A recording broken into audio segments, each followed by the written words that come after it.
नमस्ते श्रोतागण। कहानी चैनल में आपका स्वागत है। आइए सुनते हैं हिंदी की जानी मानी लेखिका मालती जोशी जी की कहानी ना जमी अपनी ना फलक अपना। स्कूल से लौटते हुए पूरा हुजूम मेरे साथ था। मेरा छोटा सा ड्राइंग रूम ठसाठस भर गया था। सेंटर टेबल मानपत्र और स्मृति चिन्हों से पट गया था। गुलदानों के लिए यहाँ वहाँ जगह बनानी पड़ी थी। पापा स्थित प्रज्ञ भाव से सब कुछ देखते रहे। उस समय माँ सालों बाद बेतरह याद आई।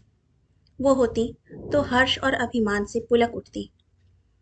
इन सब लोगों को जिद करके रोक लेती, बिना खिलाए पिलाए जाने ना देती। पर पापा से इस तरह की आशा करना व्यर्थ ही था। उन लोगों के प्रणाम का उत्तर इतने निर्लिप्त भाव से दिया था कि मैं शर्म से गड़ गई थी। बैठो ना, एक एक कप चाय हो जाए, मैंने इसरार किया। नो मैम, बहुत लेट हो जाएंगे। वैसे भी चाय तो अभी पीकर ही चले हैं, सबने कहा और एक एक कर विदा होने लगी। किसी ने पैर छुए, कोई गले मिली, किसी ने कंधा थपथपा दिया, पर सबकी आंखें नम थी। उनके जाने के बाद मैं कितनी देर तक गैलरी में निःशब्द खड़ी रह गई थी। जीवन का एक बृहद अध्याय समाप्त हो गया था और मेरे भीतर बाहर एक शून्य भर गया था। कमरे में लौटकर देखा, पापा उसी तरह ध्यानस्थ बैठे हुए थे। मैंने सोचा कम से कम मानपत्र ही उठाकर पढ़ लिया होता, पर नहीं। ऊपर से लाख वीर वीतरागी होने का स्वांग रचते रहे, पर अपने मान सम्मान के प्रति वे बेहद सजग हैं। मैंने मानपत्र सम्मान उठाकर उनके हाथ में दिया। तभी उन्होंने पढ़ने की जहमत उठाई। पढ़कर मेरे हाथ में लौटाते हुए बोले, जब इतनी लायक प्रिंसिपल थी तुम, तो तुम्हें एक्सटेंशन क्यों नहीं दिया? पापा, हर नौकरी के अपने नियम होते हैं। वो तो प्राइवेट नौकरी थी, इसीलिए इतने दिन चल गई। सरकारी नौकरी होती तो 2 साल पहले ही घर बैठ गई होती। हाँ, लेकिन सरकारी नौकरी होती तो पेंशन तो मिलती। बात शायद ठीक थी, पर मुझे अच्छी नहीं लगी। कम से कम आज तो यह बात ना कहते। इस समय मैं खुशी के 7वें आसमान पर थी। प्रशंसा पर भाषण की गूंज अब भी मेरे कानों में घंटियों की तरह बज रही थी। छात्र, स्टाफ और मैनेजमेंट, इन 4 स्तंभों में संतुलन बनाकर 22 साल तक प्राचार्य बने रहना हंसी खेल नहीं था। प्राचार्य होने से पहले भी 10 साल तक मैंने इस विद्यालय को अपनी सेवाएं दी थी। उसी सेवा का यह पुरस्कार था। तुम्हें फंड मिलेगा ना? पापा के प्रश्न ने मुझे चौंका दिया था। मेरे उत्तर की प्रतीक्षा किए बिना ही उन्होंने पूछा, कितना मिलेगा? पता नहीं किस अदृश्य शक्ति ने मुझे भीतर ही भीतर बरस दिया कि सही आंकड़ा नहीं बताना है। इसलिए मैंने गोलमोल उत्तर दिया, अभी हिसाब होना बाकी है। आपके दोनों तीनों ऑपरेशन के समय लोन लिया था। ऊपर के ये 2 कमरे बनवाए थे, तब भी लोन लिया था। काट पीट कर पता नहीं कितना मिलेगा। क्या पता एक मुश्त देते भी हैं कि नहीं। पापा के अगले प्रश्न से पहले ही मैं सारा सामान उठाकर कमरे में ले आई। सबसे पहले सीपीएफ का चेक निकालकर गोदरेज के लॉकर में रखा। पहली फुर्सत में बैंक जाकर इसे फिक्स में डालना होगा। अब इसके ब्याज के सहारे ही जिंदगी गुजारनी है। सरकारी नौकरी होती तो पेंशन जरूर मिलती, पर यह मान प्रतिष्ठा कहाँ मिलती। आज यह स्कूल मीरा मैडम के स्कूल के नाम से जाना जाता है। बरसों तक इसका यही नाम चलता रहेगा। सरकारी नौकरी में यह संभव थोड़े ही होता। हर 3-4 साल बाद यहाँ से वहाँ भागना पड़ता, शहर से बाहर भी जाना पड़ता। तब पापा का क्या होता? उन्हें किसके भरोसे छोड़ती? नींद तो रोज की तरह खुल गई थी, पर मैं उठी नहीं। अब हाय हाय करने की कोई जरूरत नहीं थी। अब समय के हर टुकड़े पर मेरा हक था और मैं इस मुक्ति पर्व का जी भरकर उपभोग करना चाहती थी। इसी तरह सोचते सोचते दोबारा कब मेरी आंख लग गई पता ही नहीं चला। जब नींद खुली तो कोई दरवाजे पर दस्तक दे रहा था। दरअसल उसी आवाज ने मुझे जगाया था। इतनी सुबह कौन होगा? सोचते हुए मैंने दोनों कंधों पर शॉल ले लिया और दरवाज़ा खोल दिया। पापा थे। 8:30 बज रहे हैं, चाय कब मिलेगी? उनकी आवाज़ में तल्खी थी और मैं एकदम ज़मीन पर आ गई। रिटायरमेंट के बाद स्कूल की जिम्मेदारियां खत्म हो गईं, पर घर की तो यथावत हैं और रहेंगी। उनसे तो मुक्ति संभव नहीं है। 87 वर्ष के पापा आज भी घड़ी से कदम मिलाकर चलते हैं और उनकी इस दिनचर्या को सुचारू रूप से चलाने के लिए मैं अभिशप्त हूँ। चाय बनाते हुए सोचा कि कल से राधा से कहूंगी कि सुबह 7 बजे ही आ जाया करे, पर वह 2 घंटे ज़्यादा काम करेगी तो उसके पैसे भी मांगेगी। क्या दे पाऊंगी? मुझे तो लग रहा है कि कुछ दिनों के बाद मैं राधा को भी अफोर्ड नहीं कर पाऊंगी। अब तो जो संचित धनराशि है उसी पर गुजारा करना है। पापा को चाय देकर मैं नहाने चली गई। नल की धार के साथ मैं अचानक ही गुनगुना उठी थी, हम प्यार में जलने वालों को चैन कहाँ आराम कहाँ, चैन कहाँ आराम कहाँ। ये 2 जुमले बिल्कुल सही मालूम हो रहे थे। नहाकर निकली तब तक राधा आ चुकी थी। उसे चाय बनाने के लिए कह रही थी कि दरवाजे की घंटी बजी। दरवाजा खोला और चकित रह गई। आइए। हम दोनों ही एक दूसरे को देखकर चौंक गए। आज तुम घर पर कैसे? उन्होंने पूछा। मैं कहना चाह रही थी कि आज आप रास्ता कैसे भूल गए, पर प्रकट रूप में इतना ही कहा। अब मैं रिटायर हो गई हूँ, अब हमेशा घर पर ही मिलूंगी। वे कमरे में आकर इत्मीनान से बैठ गए। मैंने उनके सामने दोनों समाचार पत्र डाल दिए और राधा से आकर कहा, चाय थोड़ी बढ़ा देना, भाई साहब आए हैं। उनकी तो अलगई बनेगी, काली नींबू वाली। तुम्हें कैसे पता? रोजई तो बनात है। मुझे घोर आश्चर्य हुआ। मतलब भाई रोज आ रहे हैं और पापा ने कभी जिक्र भी नहीं किया। मैं पुनः बाहर आकर बैठ गई तो उन्होंने पूछा, आगे क्या इरादा है? मतलब आगे क्या करने का इरादा है? प्लीज़ भाई, अभी मुझे रिटायर हुए 24 घंटे भी नहीं हुए हैं। कुछ दिन तो आराम करने दीजिए। आराम करो तुम, पर पता लगाती रहना। रिटायर्ड लोगों को दूसरे स्कूल हाथों हाथ ले लेते हैं। अनुभवी लोग मिल जाते हैं, वह भी सस्ते में। मैंने कोई जवाब नहीं दिया। तभी पापा नहाकर निकले। आज पापा लेट हो गए, भाई बोले। हाँ, आज हमारी सुबह थोड़ी देर में हुई है। ठाकुर जी के सामने अगरबत्ती जलाकर पापा बाहर आ गए। उन लोगों की चाय बाहर भिजवाकर मैं अपने कमरे में चली गई। दोपहर खाना खाते समय मैंने कैजुअली पूछ लिया, आजकल भाई शायद रोज आ रहे हैं। अच्छा है, देर आयद दुरुस्त आयद। तुमसे किसने कहा? राधा ने चुगली की होगी, इसीलिए कहता हूँ नौकरों को ज़्यादा मुंह ना लगाया करो। इसमें चुगली खाने जैसी तो कोई बात नहीं है पापा। मैं उनके लिए चाय ले जा रही थी तो उसने कहा, भाई साहब ऐसी चाय नहीं पीते, मैं रोज उनके लिए नींबू वाली काली चाय बनाती हूँ। भाई का आना कोई ऐसी बात नहीं थी जिसे गुप्त रखा जाए। पापा कुछ नहीं बोले। अपनी नाराजगी व्यक्त करने के लिए कुछ देर मुंह फुलाए बैठे रहे।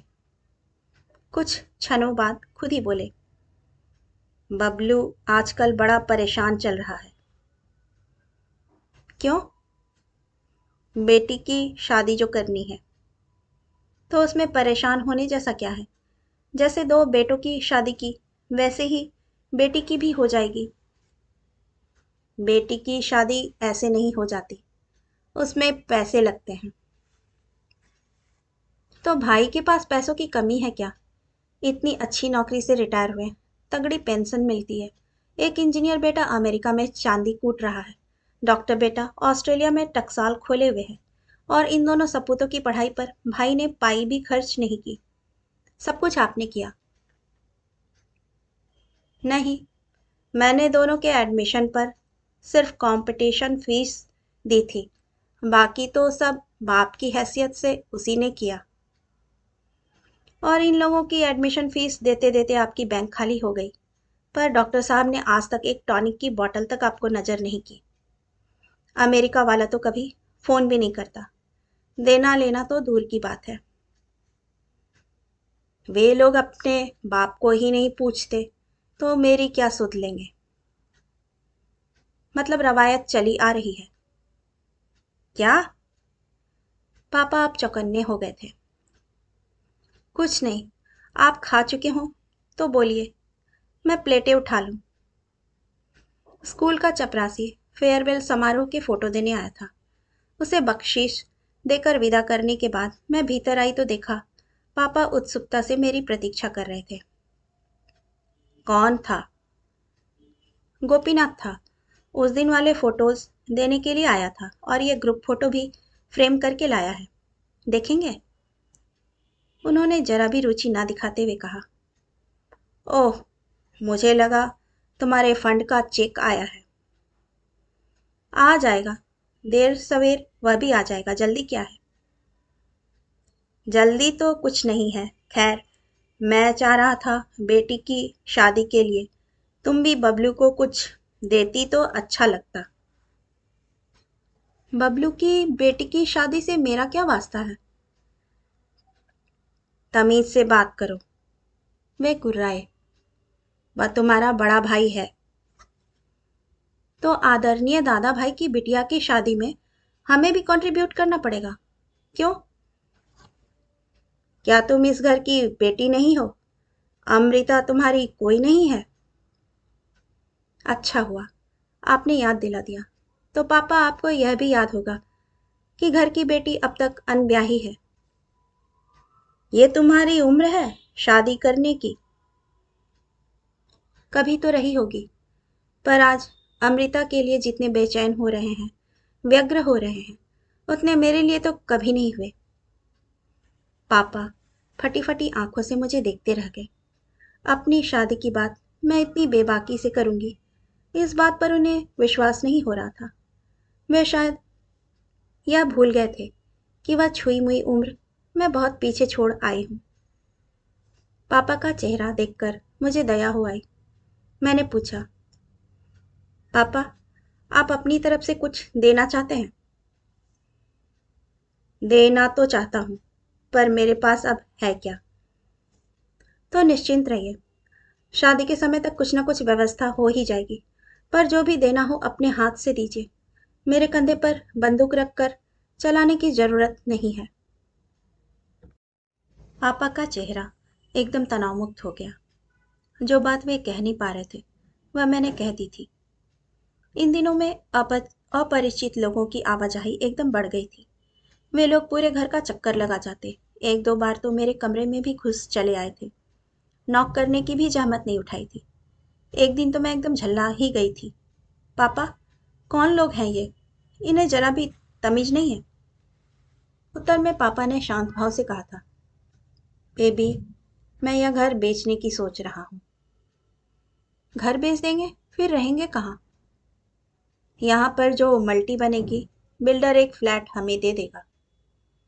तब तक वह हमारे लिए किराए के मकान का प्रबंध करेगा। मतलब सब कुछ एक तरह से तय हो गया है? हाँ, बबलू ने एक तरह से सब तय ही कर दिया है। मैं तो इन मामलों में एकदम कोरा हूं। अब समझ में आया। क्या? अमृता की शादी का तो बहाना है। दरअसल बबलू जी अब यह घर हथियाना चाहते हैं, इसीलिए आपका इमोशनल ब्लैकमेलिंग किया जा रहा है। इसमें ब्लैकमेलिंग की क्या बात है? क्या उसका इस घर पर हक नहीं है? बिल्कुल हक है, पर कुछ दिन रुक तो सकते थे। जीते जी आपको इस घर से निकालने की क्या जरूरत थी? वह चाहता है मैं कुछ दिन अच्छे घर में बिताऊं, तो अपने आलीशान बंगले में ले जाए ना। मेरे ख्याल से गृह प्रवेश के बाद आपने उस घर में कदम भी ना रखा होगा। पापा चुप रहे। इस उम्र में फ्लैट में गुजारा कर पाएंगे आप? आपका दम नहीं घुटेगा? पापा चुप बने रहे। असल बात क्या है जानते हैं? उन्हें डर है कि बाद में पूरे घर पर मैं ही कब्जा न कर लूं, इसीलिए दूरंदेशी दिखा रहे हैं। उनसे कह दीजिए, अपना हक तो मैं वैसे भी नहीं छोड़ूंगी। मुझे भी एक फ्लैट चाहिए अलग से, नहीं तो मैं डील साइन नहीं करूंगी, और मेरी साइन के बिना अगर आपने काम शुरू कर दिया तो मैं स्टे ले आऊंगी। तुम आजकल बहुत बोलने लगी हो। क्या करूं, मेरी ओर से बोलने वाला कोई नहीं है ना, इसीलिए अपनी पैरवी खुद ही करनी पड़ रही है। 2-4 दिन बाद भाई से सामना हुआ तो उन्होंने छूटते ही पूछा, पापा बता रहे थे कि तुम्हें एक अलग से फ्लैट चाहिए। जी हाँ, आपने ठीक सुना है। अलग फ्लैट का क्या करोगी? भाई, लोग फ्लैट का क्या करते हैं, रहते हैं या किराए पर उठा देते हैं, मैं भी वही करूंगी। पर तुम तो पापा के साथ रहोगी ना? तो अपने वाला किराए से उठा दूंगी, आखिर कुछ खर्चे पाने के लिए भी तो चाहिए। मुझे कोई आपकी तरह तगड़ी पेंशन थोड़े ही मिलती है। पापा की तो पेंशन आती है। कितनी है जानते हैं? बाबा आदम के जमाने की पेंशन है। उनकी दवाइयों के लिए ही पूरी नहीं पड़ती, और इस बीच उनके ऑपरेशन भी तो कितने हुए हैं। दोनों आंखों का, प्रोस्टेट का, 2 हर्निया के, सबका खर्च मुझे ही उठाना पड़ा था। उनकी पेंशन में तो गुंजाइश ही नहीं थी। भाई अपना सा मुंह लेकर रह गए और विषय वहीं समाप्त कर दिया। उस दिन हम तीनों छत पर बैठकर चाय पी रहे थे कि मेरी नज़र सड़क पार गई। अरे, ये गुरुजी की कोठी को क्या हो गया? उसे गिरा रहे हैं। यहाँ पर भी मल्टी बनेगी, अपने वाले बिल्डर ने ही खरीदी है, भाई ने बताया। लोग क्या पागल हो गए हैं? अच्छे भले घर को गिराकर मल्टी बनवा रहे हैं। इतने आलीशान कोठी में रहने वाला सुबोध अब 3 कमरों में गुजारा करेगा? 3 कमरों में क्यों, उसने ऊपर का पूरा फ्लोर ले लिया है। कैसे? उसकी तीनों बहनों ने अपना अपना हिस्सा भी उसे दे दिया है। चारों हिस्से मिलाकर वह एक भव्य फ्लैट बनवा रहा है, 6 बेडरूम वाला। सर्वेंट क्वार्टर का भी स्पेस है। सुना है कि अपनी लिफ्ट भी अलग से लगवाएगा। कुछ लड़कियां बड़ी समझदार होती हैं, पापा ने जैसे अपने आप से कहा, पर उनका इशारा मैं समझ गई। एकदम सुलग उठी मैं। समझदार क्यों नहीं होंगी, वो करोड़पतियों के यहाँ ब्याही गई हैं, उनकी अपनी हवेलियां हैं। फ्लैट का वे क्या करेंगी, और इस घर का जो देना पावना है वह भी वे ले चुकी हैं। गुरुजी ने कितनी शानदार शादियां की थी, हम लोगों ने देखी तो है, और तीनों को इतना दिया कि उसकी कोई गिनती नहीं है। तुम इतना एक्साइट क्यों हो रही हो? पापा ने तो बस एक बात कही थी। भाई बोले, मैं भी तो एक बात ही कह रही हूँ भाई। आप लोगों ने अगर मेरी शादी कर दी होती, चाहे साधारण घर में ही की होती, तो मैं आपके इस खंडहर नुमा घर की ओर झांकती भी नहीं, अपने घर परिवार को लेकर मग्न रहती। पर मेरे पास अपना कुछ भी तो नहीं है। शादी न करने का फैसला शायद तुम्हारा अपना ही था। यह आपसे किसने कह दिया? मैंने सुना था।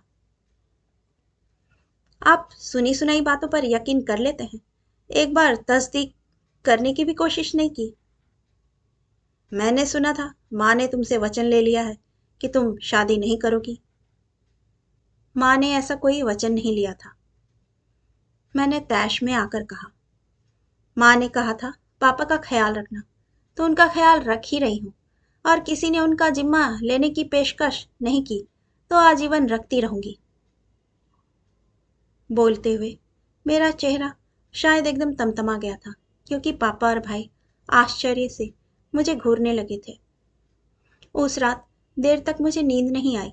मेरा तन बदन जल रहा था, दुख से, गुस्से से, पछतावे से।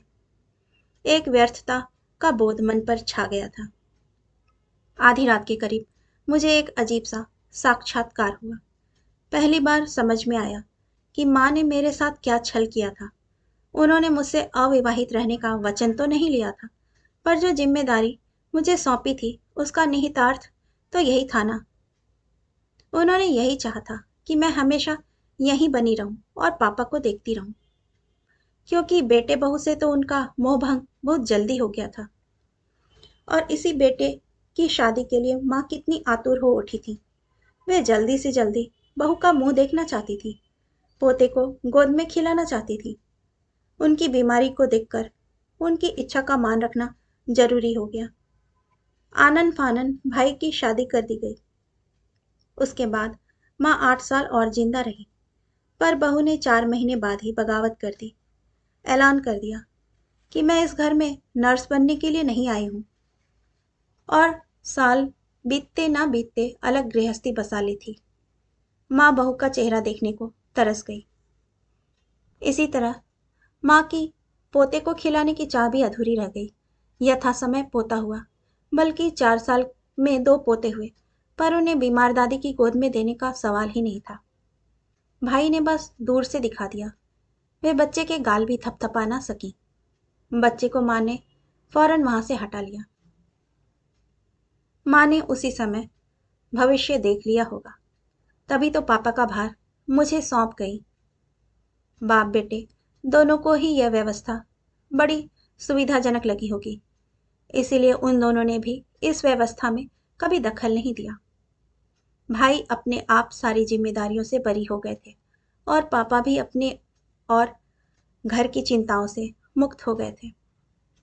और इन दो पाटों के बीच पिसते हुए मेरी आशाओं का, मेरी आस्थाओं का, मेरे अरमानों का कचूमर निकल गया था।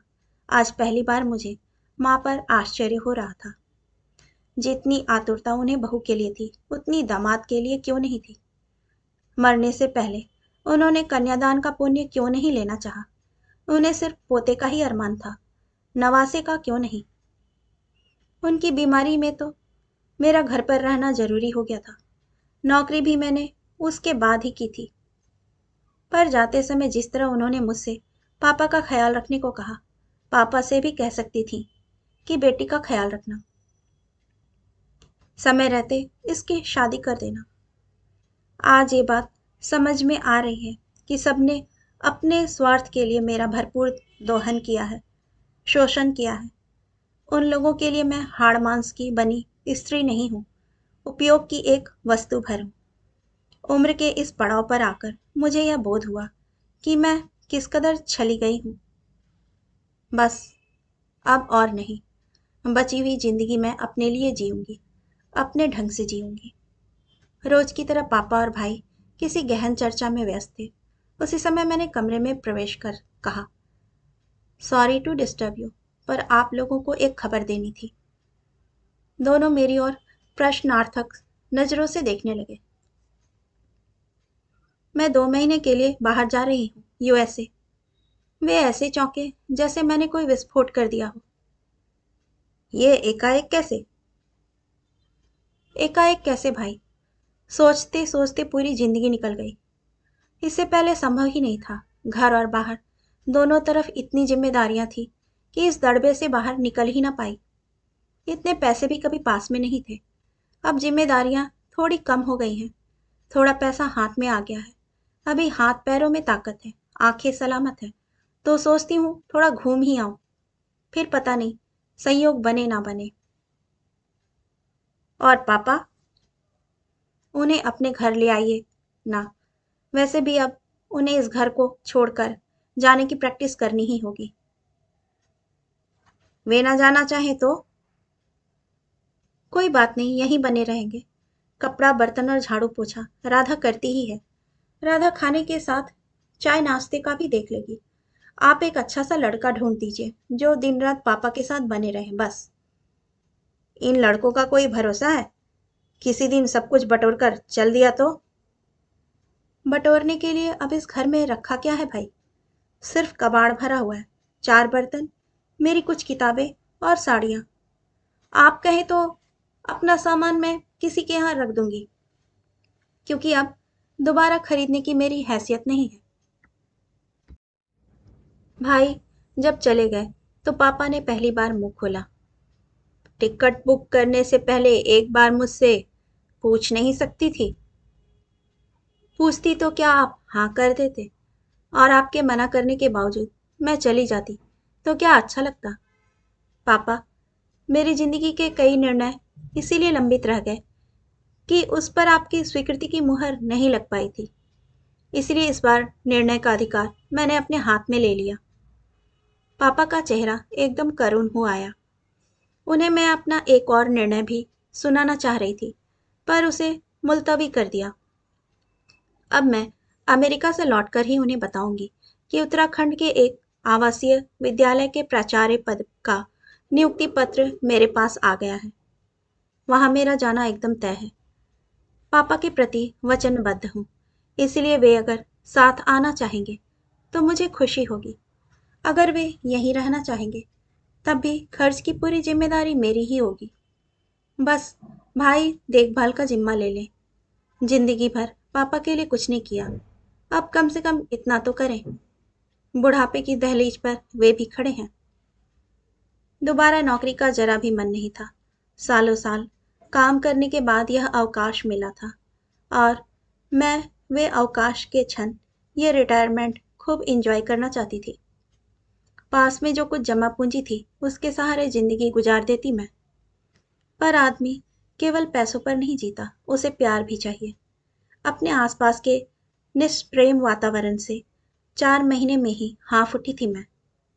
वातावरण तो शायद हमेशा से ऐसा था, तब सोचने की फुर्सत नहीं थी। अब जब फुर्सत ही फुर्सत है तो कई बातें बहुत चुभने लगी हैं। इसलिए यहाँ से दूर जाना चाहती हूँ। अपने को फिर से काम में झोंक देना चाहती हूँ। अपनी सारी ऊर्जा नए वातावरण को आत्मसात करने में खर्च कर दूंगी। बदले में मुझे और कुछ नहीं तो कम से कम छात्राओं का प्रेम तो मिलेगा। उस पूंजी के सहारे बची हुई जिंदगी आराम से कट जाएगी। कहानी सुनने के लिए आपका धन्यवाद।